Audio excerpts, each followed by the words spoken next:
Директоре, имаме ли ефикасна царина? Ефикасна царина имаме, дали може да биде поефикасна? Може и ќе биде.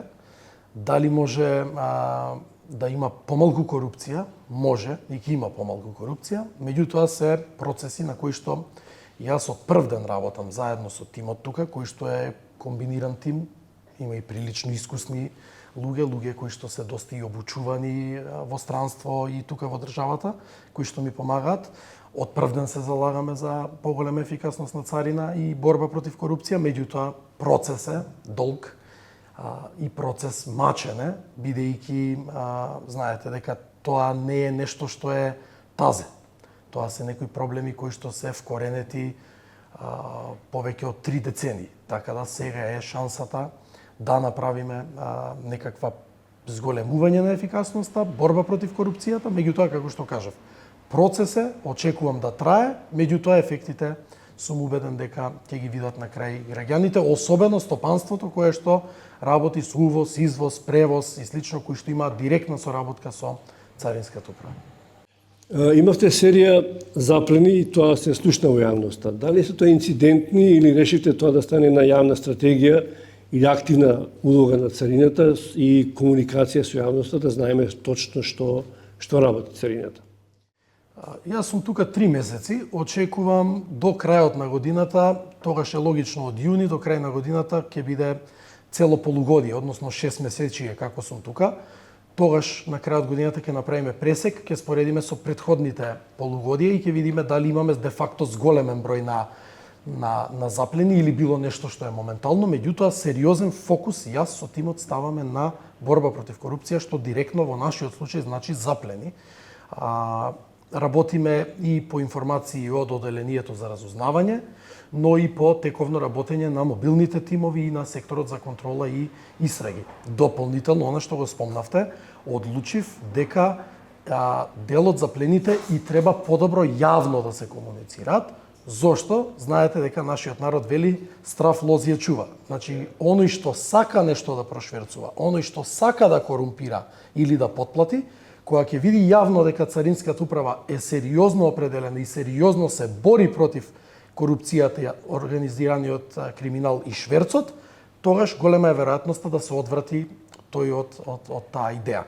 Затоа решивме покрај да интензивираме во активности и тоа да го промовираме повеќе кај граѓаните, за да предупредиме дека може обидите за шверц и нелегална трговија да имаат сериозни последици по оние кои што тоа сакаат да го направат. Дополнително, јас кога бев во општина Карпош градоначалник, бевме прогласени за најтранспарентна институција помеѓу сите државни институции, така да продолжувам и овде транспарентно и јавно да комуницирам со граѓаните. Дали е нешто бомбастично и големо, дали е нешто поситно, граѓаните треба да знаат се што се случува. Тие сами ќе си проценат која информација им е корисна, која не им е. Некои новини, дали ќе воведувате околу овој аспект за следење на криминалот, да речеме некои технички можности или како ќе се организирате од тој поглед? Па еве, ова ќе го кажам прв пат за вашата редакција во нашево интервју. Во моментов го доекипираме тимот во секторот за посебни истражни мерки, кои што подразбира следење на комуникации и физичко следење. Нормално е и логично е тоа царинската управа го има како законска надлежност и можност, дури имаме и опрема уште од пред неколку години, која што не е ставена во функција. Жално е во 2023 година да не ги користите сите технолошки средства кои што ви се на располагање. Светот е отиден во технологијата напред, зошто да не се применат тие средства и во борбата против корупцијата. Дополнително разговараме и со дел од нашите меѓународни партнери и пријатели за евентуална набавка на боди камери, кои што се камери на униформите на царинските службеници пред се на граничните премини, што сметам дека ставањето во функција на секторот за посебни истражни мерки, боди камерите и оние систем на паметни камери кои што сега ни е во завршна фаза јавната набавка преку Светска банка, мислам дека на вистина многу ќе помогнат во борбата против организираниот криминал, шверцот и корупцијата, особено на граничните премини. Криминалците ги користат сите технолошки средства за да ви измамат и да ги избегнат законите, зошто не ги користите и вие сите технолошки средства да ги спречите во таа намера? Добра идејата што планирате да се доекипирате, но велите дека веќе имало одреден дел од технички можности кои што не биле ставени во функција. Зошто е тоа така? Зошто досега вашите претходници не ги ставиле во функција овие технички? Па не би можел тој одговор јас да го дадам, најверојатно тој одговор ќе треба да го побарате во некоја прилика кај нив. Сепак има тука оделение за разузнавање кое што функционира, меѓутоа ова се алатки пред се апаратура и опрема која што на вистина ќе заврши многу поголема работа од она што го имаме досега, иако дел веќе сериозно функционира тимот за разузнавање и често пати преку своји канали и своји воспоставени методи и принципи на работење пресретнува информации и знаеме кога и каде да постапиме и да санкционираме или заплениме, онаму каде што не можеме ние, нормално бараме асистенција од Министерството за внатрешни. Вие знаете и пред да дојдете на оваа функција дека со децении има поделени мислења околу царината, дали функционира добро или не, во однос на имиджот на царината и многу вицеви дури се правеа на база на вработените во царината, иако не се сите такви се разбира. Дали со ово што го говорите сега ќе се подобри овој имидж во јавноста околу улогата на царината? Токму тоа ми е целта. Токму тоа ми е целта и тоа ми е поентата. Јас сум свесен. Јас им го кажувам тоа и на колегите овде во царината. Велам, вие сте искусни, сте долги години овде. Јас дојдов надвор од царината пред 3 месеци и можам да ви кажам дека перцепцијата кај дел од јавноста не е добра. Иако Царинската управа веќе во минатото има многу сериозни работи направено, особено во делот на партнерство со компаниите. Дигитализација, безхартиени постапки, поедноставени постапки, овластен економски оператор, зелени коридори, Open Balkan, значи серија на активности се спроведени уште пред мене во Царинската управа, кои што помагаат на стопанството. Сепак стои во јавноста онаа горчина која што и вие ја зборите, Царинската управа најчесто поради минатото се спомнува како извор на корупција, на шверц и слично. Верувам дека со овие активности, со сериозно и посветено работење, но пред се со транспарентност и доловување на дневна основа на граѓаните што работи Царинската управа, верувам дека ќе успееме институцијата да ја доближиме до граѓаните, која ќе ја доближиме и која ќе знаат од прва рака што работиме на дневна основа и како работиме, верувам дека ќе почне таа перцепција да се менува. Повторно ќе кажам, како што кажав и на почетокот на интервјуто, ова се перцепции за жал градени, аргументирано или неаргументирано, со децении. Преку ноќ нема да ја смениме перцепцијата, меѓутоа сериозно почнавме да работиме на менување на перцепцијата, Царинската управа да биде партнер на стопанството и сервис на граѓаните. Говориме за заплените, но вие говорите за партнер на стопанството. Колку навистина е сервис на стопанството Царината? Видете, има, вчера бев на настан на Макам Транс. Навистина има транспортери, има увозници и компании кои што се задоволни и кои што имаат одлична соработка со Царинската управа. Овде се спроведени навистина чекори, активности и реформи кои што се во интерес на компаниите. Open Balkan иницијативата има за цел да ги направи нашите компании да имаат помали трошоци и со тоа да бидат поконкурентни на меѓународните пазари. И тоа во добар дел е успеано. Во делот на One Stop Shop премини со една гранична контрола, како што направивме сега на Ќафасен, како што е претходно на Табановци, како што ќе направиме на Блаце почеток на идната година, истото повторно ја подобрува конкурентноста и е во функција на стопанството и на компаниите. Компаниите можат да добијат статуси на овластен економски оператор, што добиваат забрзани и поедноставени процедури. Времето кај компаниите, особено кај транспортните и кај увозниците или извозниците, намалувањето на времето директно значи пари. Директно значи заштеда за нив. Директно значи дека нов камион, нова тура ќе пуштат 2 пати во еден временски интервал наместо претходно еднаш. Колку повеќе пари, колку повеќе заштеди имаат тие, се толку поконкурентни на надворешните меѓународни пазари и толку повеќе ќе плаќаат даноци тука во Македонија и ќе вработуваат луѓе од државата кај нив. Од тука мислам дека навистина до сега е направено. Сега во иднина продолжуваме со една иницијатива за признавање на така наречените кантарски белешки со Србија. Тоа значи при влез кај нас од Србија или при влез во Србија, а излез кај нас, едно мерење на вага да имаат товарните возила. Ако мерела македонска царина, таа белешка е прифатлива и за српска царина и обратно. Да не треба два пати камионот да оди на мерење, со тоа се заштедува на вистина време за превозниците и за увозниците и извозниците. Од друга страна, работиме и на развивање на новиот едношалтерски систем. Тие кои што се бават со оваа проблематика го знаат ЕКСИМ системот, кој што веќе постои, вклучува 16 институции за размена на податоци. Сега го надградуваме New Single Window, нов едношалтерски национален систем, кој што ќе овозможи на едно место компаниите да ги вадат сите дозволи што им се потребни. Например, вие увезувате храна, за храната не плаќате само увозни давачки кај нас во царината, ви треба потврда и од фитосанитарна, ви треба и од Агенција за храна и ветерина, можеби од Министерство за земјоделие.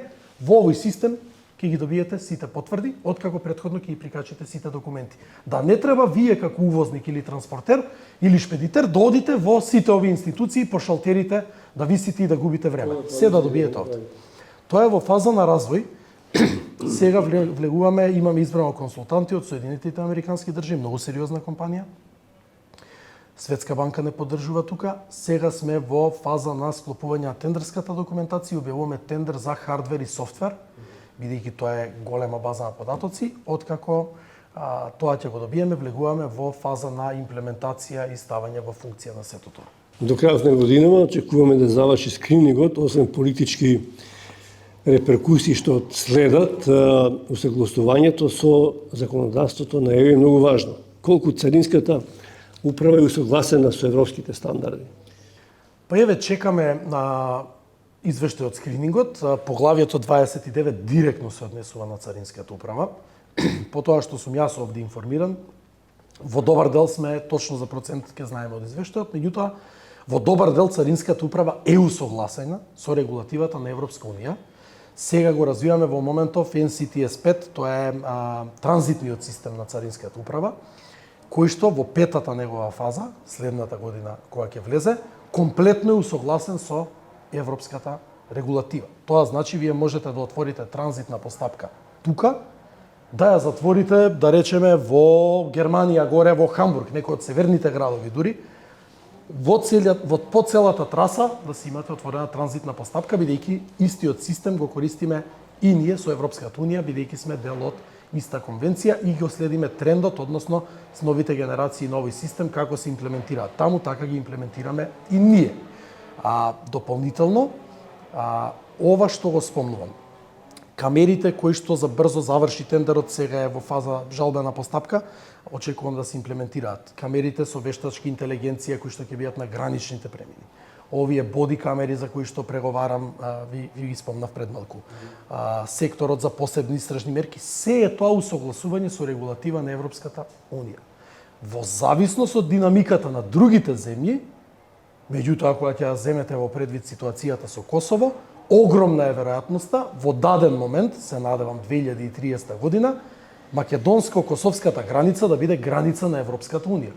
И тогаш ние ќе треба да бидеме на фронтот на Европската унија. Ние ќе ја штитиме границата на Европската унија, затоа што од другата страна Косово, која што е поназад во процесот на интегрирање во Европска унија од нас, ние кога ќе влеземе во Европска унија, тоа ќе биде граница на Европска унија. Ние мора да бидеме комплетно хармонизирани и спремни за тогаш да бидеме браникот на унијата на оваа граница. Уште едно прашање околу работата на царината. Прочитав некој интервју дека своевремено, не знам дали таква идеја е напуштена, имало ли идеи за приватизација на одредени надежности на царината? Мислам дека тоа е малку дали погрешно. Дали се уште сте размислували или не? Мислам дека тоа е малку погрешно интерпретирано како приватизација на царината, не е воопшто таква работа.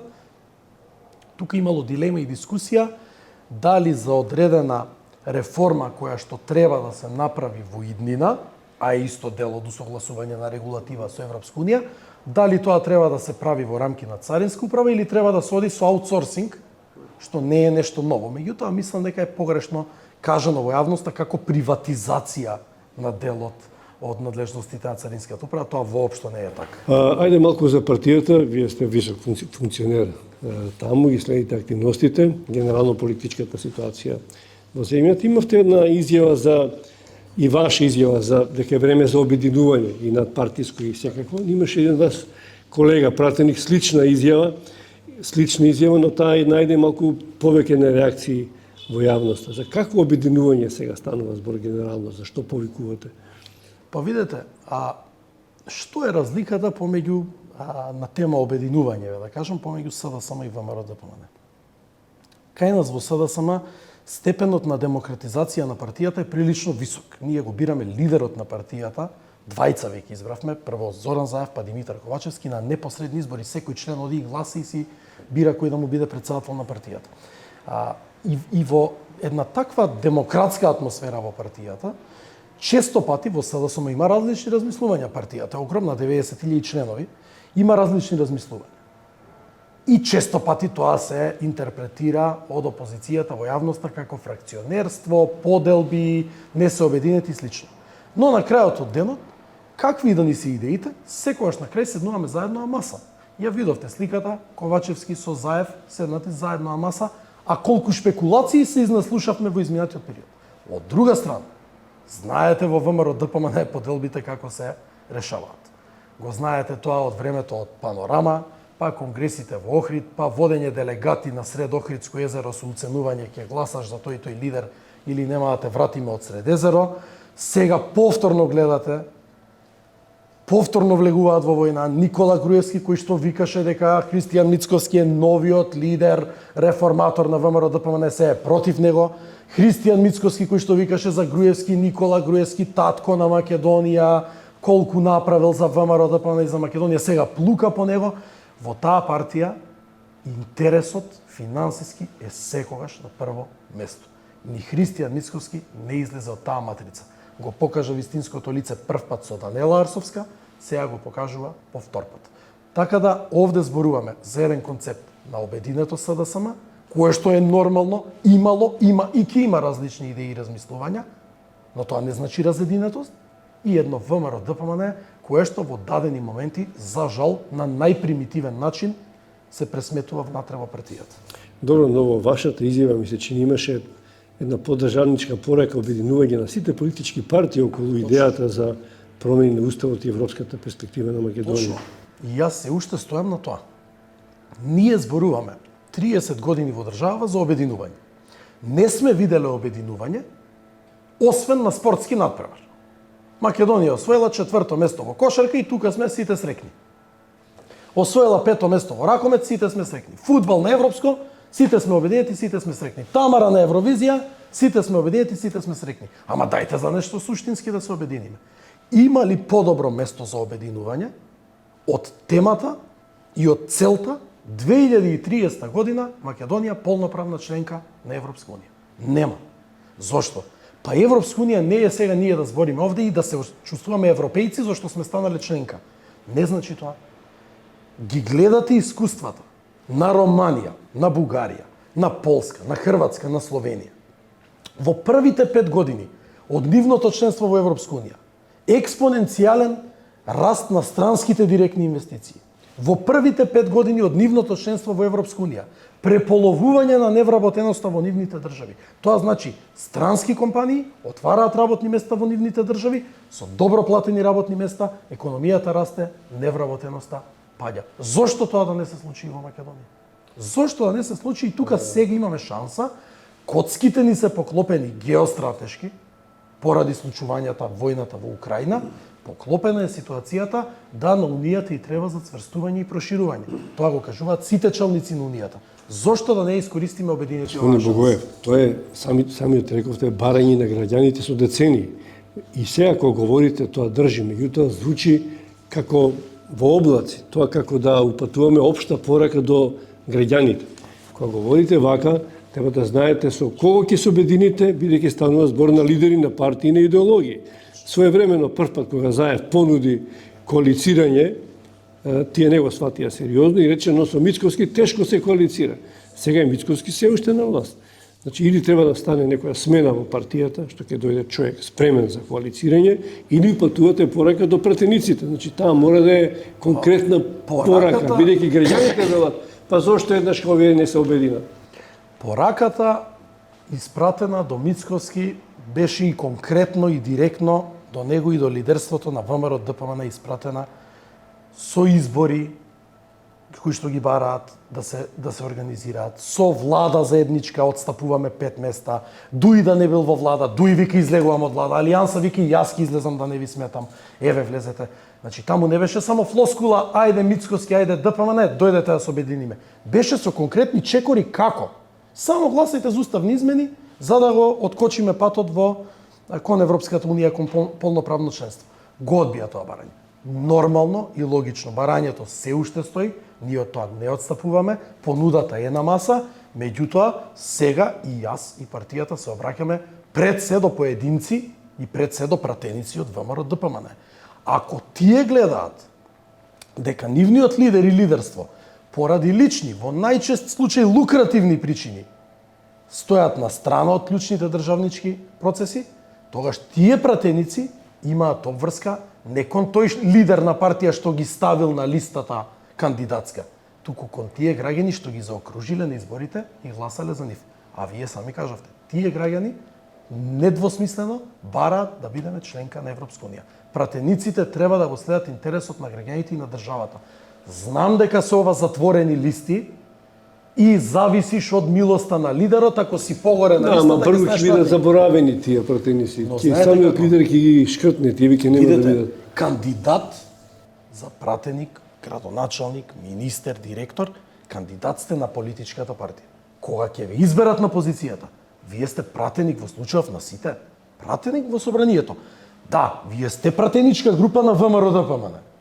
Меѓутоа, уставот не препознава пратеници различни вакви или онакви, вели категорија пратеник. Пратеникот како категорија е пратен таму од граѓаните. Самото име вели пратеник. Пратен е од граѓаните да ги штити нивните интереси, да носи одлуки во нивно име. Кога на анкетите граѓаните големо мнозинство се за Европска унија, пратениците мораат да го следат интересот на граѓаните, макар тоа значело одење против личните интереси на Христијан Мицкоски. Благодарам за интервјуто во кое што анализиравме и дел од работата на царината, но и несомнено неизбежни се прашањата од политика и интересот на државата. Благодарам и на вас за приликата.